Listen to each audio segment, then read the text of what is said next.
Amigos suscriptores, saludo cordial.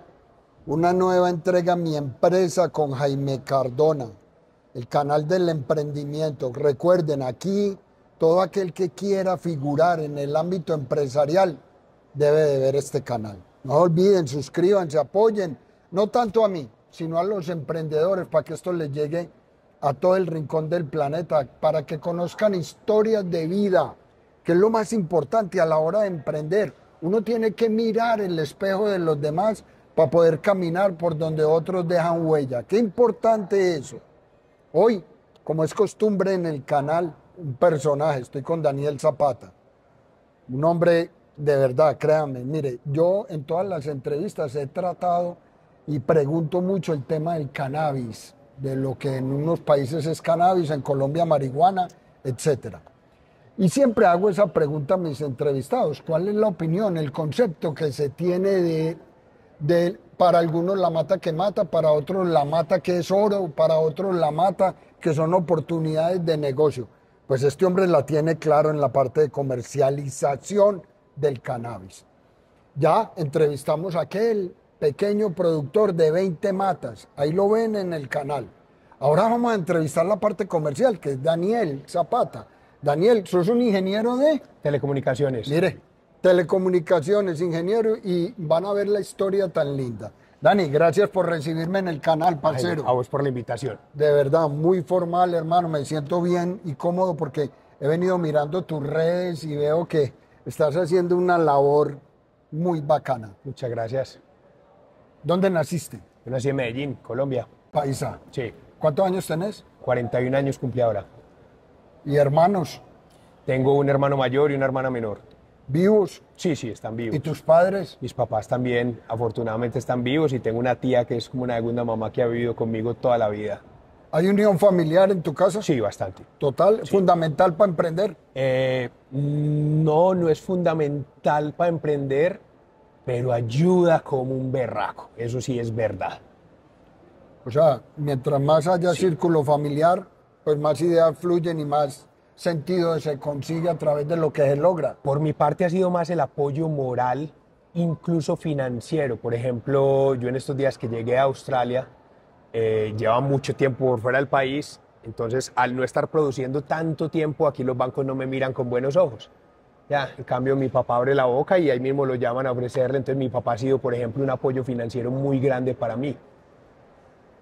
¿Qué estudiaste, Dani? ¿Primaria y bachillerato aquí? Sí, estudié en la Universidad Pontificia Bolivariana, primaria y bachillerato, y luego salí a estudiar telecomunicaciones cuando era una carrera nueva que solo la tenía una universidad, la Santo Tomás. Estudié acá en Medellín. Yo soy bolivariano también, qué bien. Primaria y bachillerato. Ajá. Del 81. Man. Yo soy del 98, nos llevamos unos añitos de diferencia. Es que aquí las canas son más por este lado, Dani. Dani, ¿prestaste servicio militar? No presté servicio militar. ¿Qué opinas del servicio militar? Creo que debería ser voluntario. Por ejemplo, yo te digo, yo salí de 16 años del colegio muy joven y mis papás pensaron que iba a ser mejor para mi futuro no prestar servicio sino estudiar. Aún así entiendo que hay personas que les atrae el tema y que lo ven como algo muy bonito y lo quisieran hacer. Entonces siento que debería ser algo voluntario. Pero más que prestar el servicio a la patria, es lo que te da el servicio militar, claro, uno joven, porque uno lo presta joven. Así es. Entonces eso te da independencia, madurez, responsabilidad, que son factores importantes a la hora de emprender. Te cuento, yo esos factores los adquirí principalmente cuando hice polo acuático a nivel profesional. Yo fui selección Antioquia, campeón nacional, fui campeón nacional de clubes, estuve en preselección Colombia, muy cerca a llegar a la selección Colombia, y era de entrenar 6 veces a la semana, 3 horas diarias. Incluso tuve por ahí 1 año y medio en que estuve entrenando en Copacabana, entonces yo me desplazaba más de 2 horas al día solo para ir a entrenar. Eso es algo que requiere mucha disciplina, eso es algo que desarrolla una mentalidad de ganador, eso es algo que definitivamente te da un montón de habilidades y la mentalidad que requieres para después aprovechar muchas cosas en la vida, que también se encuentran en el servicio militar, pero no es el único lugar. Entonces sí, esos aspectos que sacas de ahí de la experiencia son los más valiosos. Cuando terminas carrera, lo que estudiaste? ¿Te enganchaste de una en esa profesión o la profesión quedó de lado y hiciste otros? Yo tuve la ventaja de que como estaba estudiando telecomunicaciones y el tema era muy nuevo, yo era pionero. Entonces fue muy sencillo conseguir trabajo. O sea, te digo que yo me gradué un viernes y el martes ya estaba trabajando, ¿cierto? Entonces tuve esa ventaja de ser pionero en mi carrera y que allá afuera había demanda por profesionales en telecomunicaciones. Entonces eso fue de una y trabajé 17 años en esa carrera. ¿Qué parte hacías? ¿En qué sector te movías? Principalmente en la operación de redes de comunicaciones. ¿Qué hizo con el primer sueldo, parcero? Cuéntenos la verdad. ¿Agradeció a los cuchos o se lo gastó en rumba? El primer sueldo se me cateó entero. Se fue en gastos, literal, Jaime. Y eso tiene mucho que ver con la inteligencia financiera. Es más, tengo una historia muy interesante ahí. Van 1, 2, 3, 4 sueldos y la plata se va y se va y se va y se empieza uno a dar gustos. Y mi papá, siendo muy inteligente, me propuso un negocio y me dijo, mira, yo tengo una deuda, ¿cierto? Y tengo esta propiedad, paga vos la deuda y te quedas con la propiedad. Realmente la deuda no equivalía al valor de la propiedad. O sea, él me estaba literalmente haciendo un regalo, pero me enseñó varias cosas. Primero, a tener compromisos que me ayuden a crecer, no simplemente gastos y gastos y gastos y gastos. Y segundo, esa propiedad hoy en día ha sido una escuela impresionante para mí en inteligencia financiera. A ver, uno recibe ayuda de los papás y son los que primero le dan la palmadita. Total. Para uno ser grande. Pero yo a los emprendedores les aconsejo mucho que no le tengan miedo a las deudas porque la mayoría de los emprendedores no tienen los recursos necesarios para emprender. Así es. Entonces toca ir a la banca, a la calle, a la abuela, al tío, etc. ¿En tu caso le has tenido miedo a las deudas? No, para nada. Mira, de hecho, en un principio mi relación con la deuda venía de la creencia con la que crecí de que el que no se endeuda no consigue. Entonces yo me di cuenta que vivía endeudado. Luego, cuando empecé a mejorar mi inteligencia financiera, empecé a cambiar la relación mía con la deuda y el concepto que tengo de la deuda. Hay 3 tipos de deuda. Deuda palanca, que es la que te ayuda a llegar más lejos. Deuda grillete, ¿cierto? Que te mantiene ahí, no te deja mover, pero estás bien, ¿cierto? Te mueves aquí en un sector. Y deuda pala, que es la que tú cavas y vas abriendo huecos hasta que tú quedas en el hueco. Listo, son los 3 tipos de deuda que hay. Aprendí que esta deuda palanca es buenísima para crecer en la vida y necesaria para emprender. Por ejemplo, te cuento, Apple cuando empezó con todo el proyecto de las gafas, que ya ahora está saliendo, ya salió de la primera producción, para ese proyecto necesitaban más o menos 90 billones de dólares, o sea, 90.000 millones de dólares. Cuando se sentaron a revisar el tema, las finanzas, bueno, necesitamos este dinero, ¿lo tenemos? Sí. En caja, en cash, en efectivo, tenemos el doble. Listo, entonces, ¿qué vamos a hacer? ¿Lo vamos a sacar de ahí? No, no lo vamos a sacar de ahí. Vamos a ir a pedir una deuda. ¿Por qué? Primero, vamos a trabajar con la plata del banco, no con la plata de nosotros. Sí. Segundo, lo que paguemos en intereses por esa deuda lo podemos deducir de los impuestos que ya estamos pagando. Correcto. Literalmente la deuda no nos va a costar. Qué bueno ese punto. Endeudarse es descontar impuestos.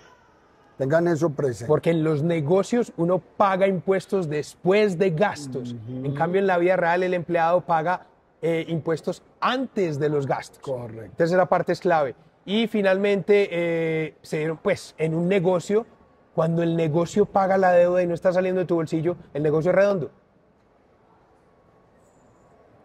¿Tuviste carro, moto, bicicleta? ¿Cuál fue tu primer medio de transporte? Mi primer medio de transporte fue una Vespa. Ya, sí. Yo fui apasionado por las motos, se lo aprendí a mi hermano y a mis primos.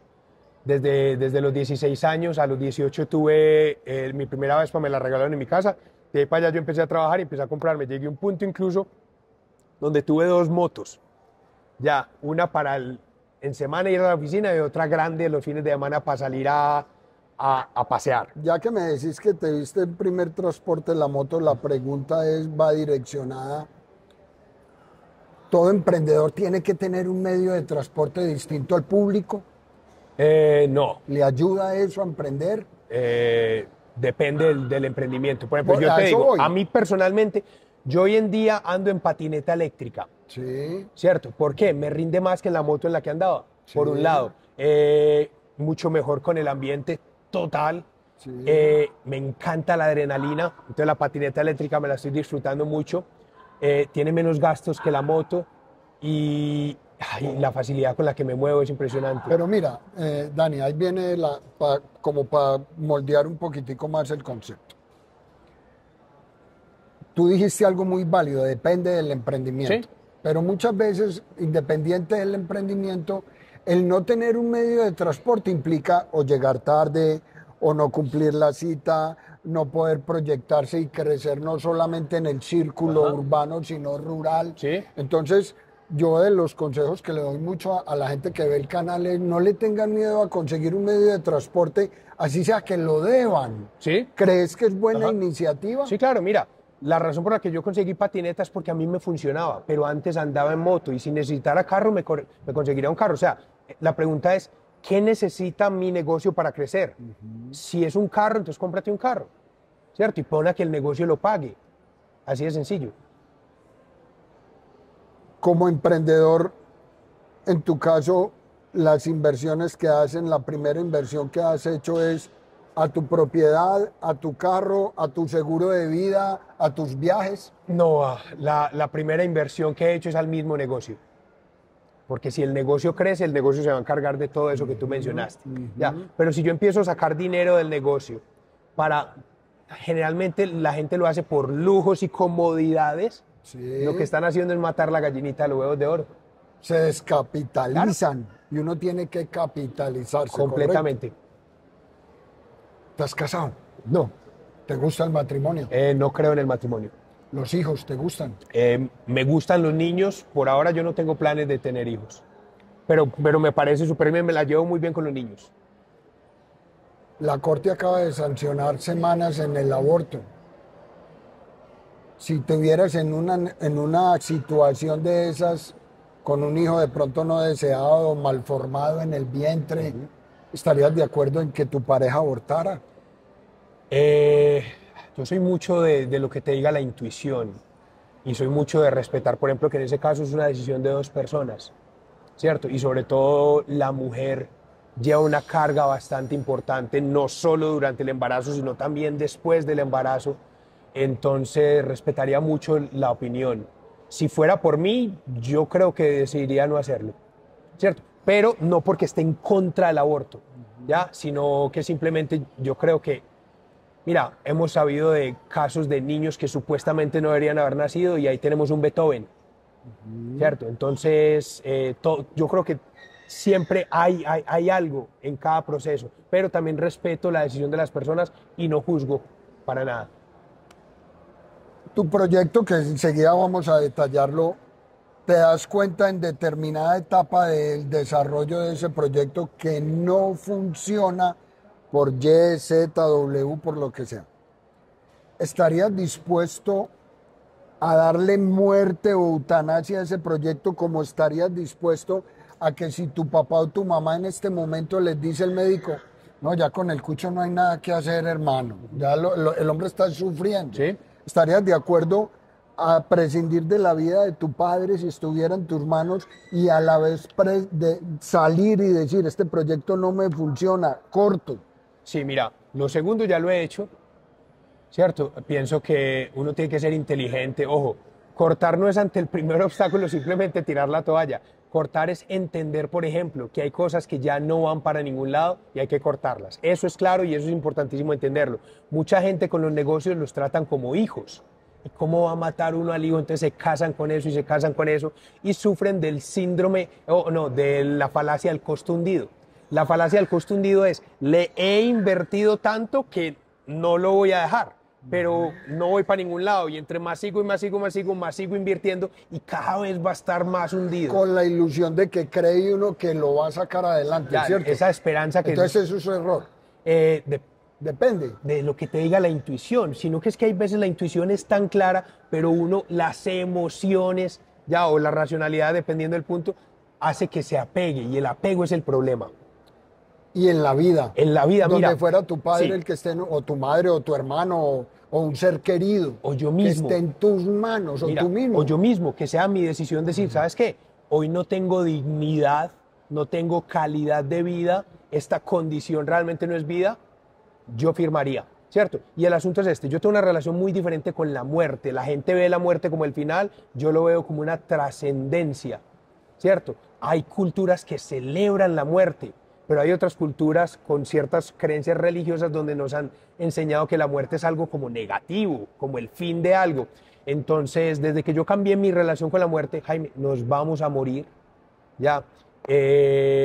No soy muy apegado, no soy muy apegado a las cosas. Valoro mucho la vida, pero también veo la muerte como parte del proceso.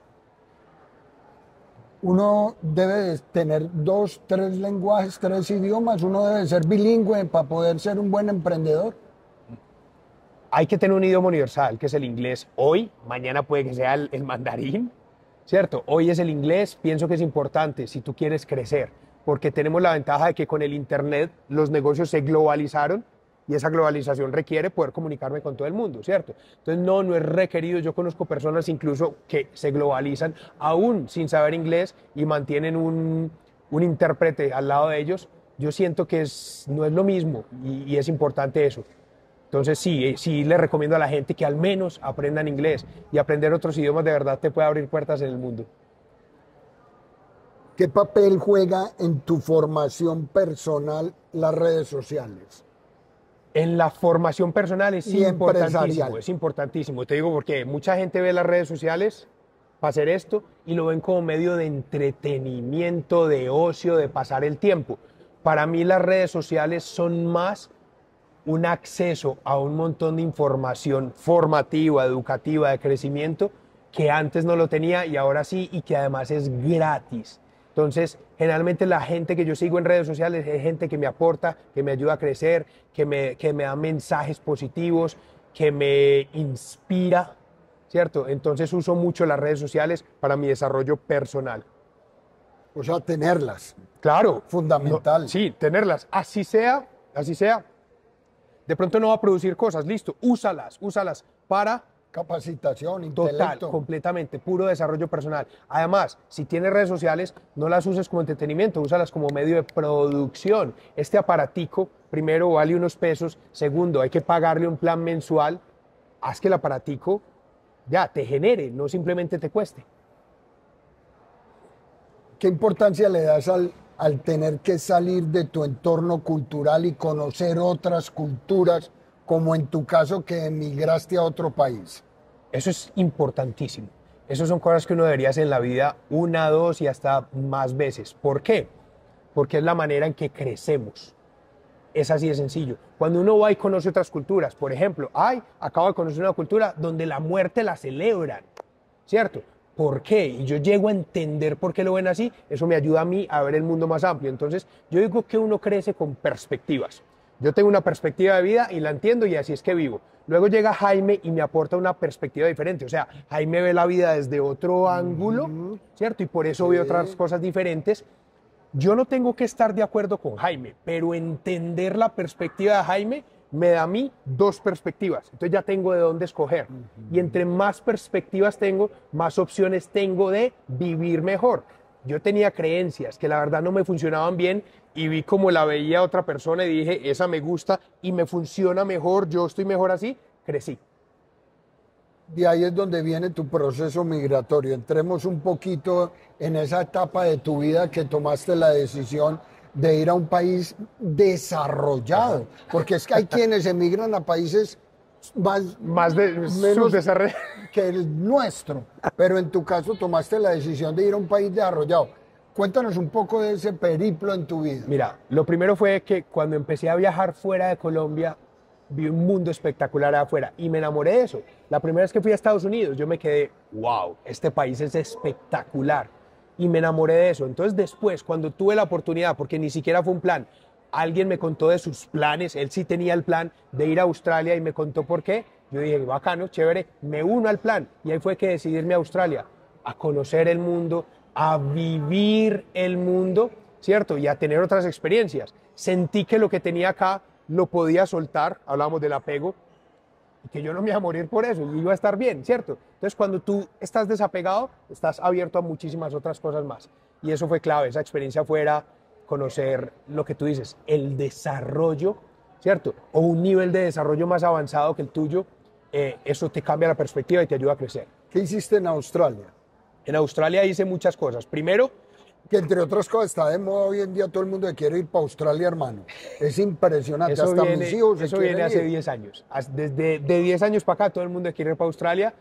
Hoy en día yo no le recomiendo a la gente que se vaya para Australia por irse para Australia. Australia es un país que puede ser muy complicado en ciertas condiciones y hoy en día hay otras opciones muchísimo mejores. Entonces, ¿qué me fui a hacer a Australia? Lo primero fue a vivir. Yo me fui a vivir a Australia, yo no me fui a trabajar a Australia, yo no me fui a viajar a Australia, yo me fui a vivir. ¿Qué significa eso? A vivir la vida, que eso es lo más importante que tenemos. En ese vivir la vida trabajé, en ese vivir la vida conocí, en ese vivir la vida viajé, en ese vivir la vida me conecté con gente, comí cosas diferentes. Ya, y tuve muchas experiencias que me enriquecieron. Allá estaba trabajando, yo me fui con residencia, entonces yo podía trabajar en lo que fuera, empecé a aplicar a mi carrera y ahí la verdad no vi ningún resultado y para empezar a producir en dólares empecé a trabajar en cleaning, en limpieza, no porque tuviera que, sino porque fue la opción más sencilla y hoy entiendo que esa experiencia la tenía que vivir para poder llevar mi crecimiento a otro nivel. Esa era la pregunta, te me adelantaste, hermano.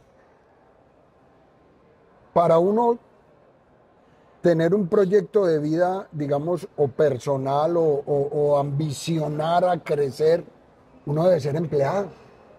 Debe pertenecer a una nómina, aprender de ciertos nichos y de ciertos sectores y decir, bueno, ya aprendí un débito, un crédito, ya aprendí cómo saludar, cómo presentarme, ahora sí me lanzo yo solito.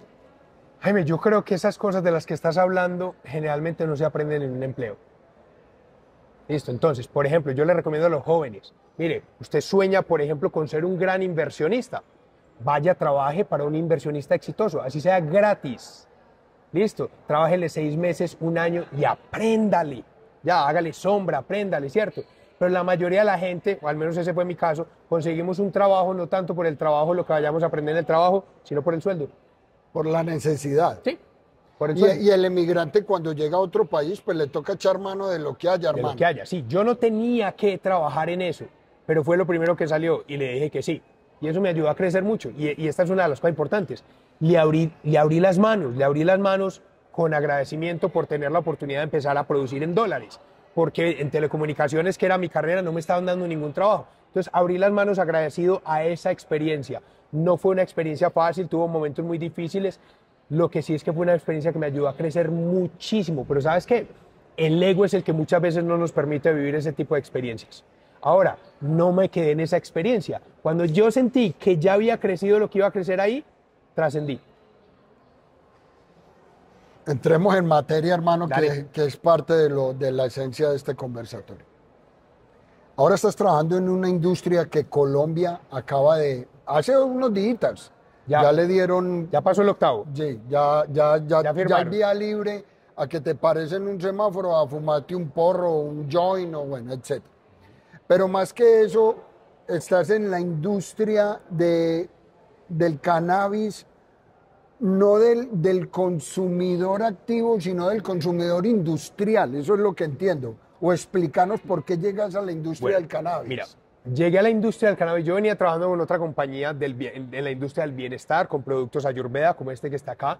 Son productos basados en la medicina Ayurveda de la India, que tiene más de 5.000 años de sabiduría. Venía con eso y esta compañía decidió fusionarse con Cilis, que es la compañía con la que estoy hoy, y Cilis estaba en la industria del cannabis medicinal, ¿cierto? Entonces así fue que llegó el cannabis medicinal a mi mundo. Nos dijeron, hey, nos vamos a fusionar con esta gente. Lo primero que yo dije, ¿qué? ¿Marihuana hasta ahora? Bueno, vamos a ver qué hay ahí. Falta de conocimiento, o sea, puro desconocimiento. La compañía nos empieza a educar al respecto y me encuentro un universo de verdad apasionante.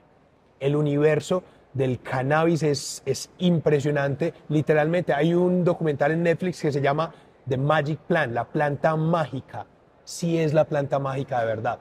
Cuando uno entiende, por ejemplo, a nivel de salud, uno entiende que tenemos un sistema endocannabinoide.